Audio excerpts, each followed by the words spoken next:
The final episode 2, the build series, the best build series here. We got the Greenskeeper, saved it for last, and to be honest, kind of a sneaky build. A lot of people might overlook this. Why do I say that?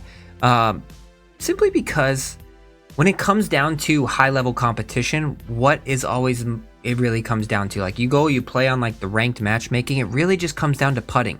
Everybody hits decently close, everybody hits, similar distances, except a couple of other builds, but it really comes down to putting. And if you make your putts, you shoot well. If you don't make your putts, you're not shooting well. That's what it comes down to. Putts become pretty much like, I think it's like 45 or something a little bit higher than that percent of your shots in an actual golf round.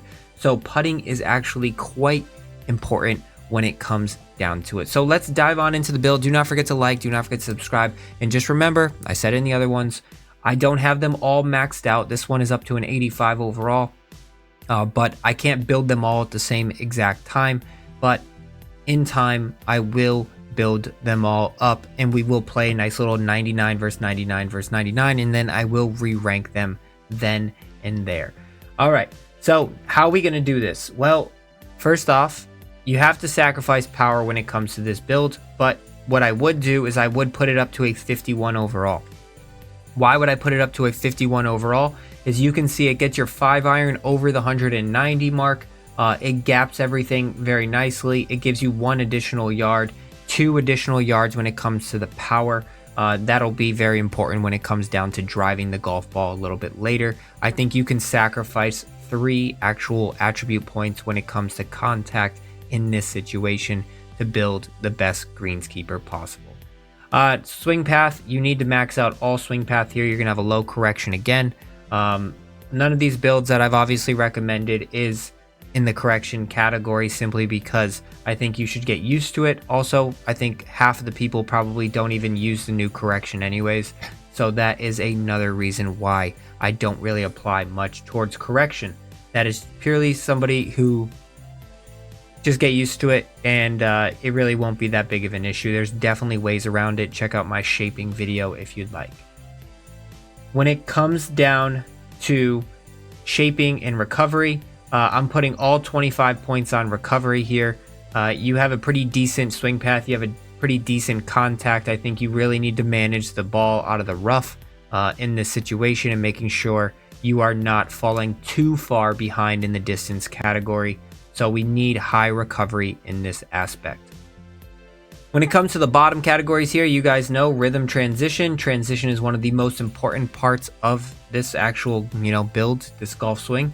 Making sure you're hitting your numbers, because even 1 or 2% can be the difference of 6 yards on or off target.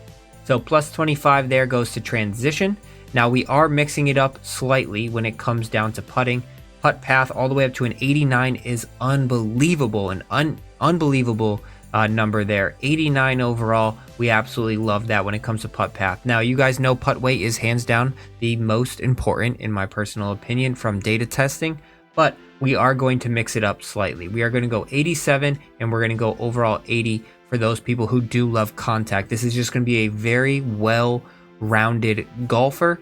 You're going to sacrifice a little bit of putt weight here, because 87 is more than enough. You could even go all the way down to an 82. I would even be good with going down to an 82. Getting this all the way up to an 85 overall, I think those are going to be very good numbers for you. So that's pretty much how I would set it up. I actually kind of like this a little bit better. I would do this. I'd go 82 putt path. I'd go 85 putt contact. I'd go 89 putt path, and then 70 putt rhythm. So that's pretty much how I would set it up. Unless you really are struggling with putt weight, then go back to the other method there. When it comes to the golf bag, just remember, like, I'm building them all up, but I don't apply any fittings until I get everything to sapphire. Sapphire is blue, which is the +4 range. So this is how I would set it up. When it comes down to the driver, I'm applying all 5 power fittings onto the driver. That's going to get your power up from a 51 all the way to a 71. And you're going to now be driving the ball 284 yards. Pretty much the same distance that the technicians are driving the ball, and just slightly behind the sculptor, the magician, and decently behind the actual powerhouse build that we've done as well. When it comes to the woods, irons, and wedges, you guys know I apply the same fittings for all of them because those are your approach clubs. You guys know I like the 7 wood over the 3 iron, 2 iron, but you're free to use obviously whatever you'd like. How we're going to break this one up is we're going to apply 3 fittings to swing path. That's going to get it from an 80 all the way up to a 92. And we're going to apply 2 fittings to the contact, which is going to get it from a 79 all the way up to an 87 overall. When it comes down to the putter, I'd mix it up a little bit. I would do 1 on putt weight, which is going to get it from an 82 all the way to an 86. I would do 2 on contact, which is going to get it from an 85 all the way up to a 93 overall. And then I would do 1 on swing putt path, which will get it from an 89 overall up to a 93. So your putt stats are going to be absurd. You're going to have 93 swing path, you're going to have 93 contact, and you're going to have 86 overall putt weight, which is really good, and a 70 putt rhythm just to start. And then you guys know I always use the rhythm, the flight golf ball. And if you have not seen, quick little rundown, all of the builds are the same. My tee skills are, my skill points are the same. Tee shot, quick run through here, just the approach. And then the approach skills are the approach, the pitch shot, we circumvent the runner, we circumvent the choked approach, and we max out driver off the deck, we max out the spinner shot.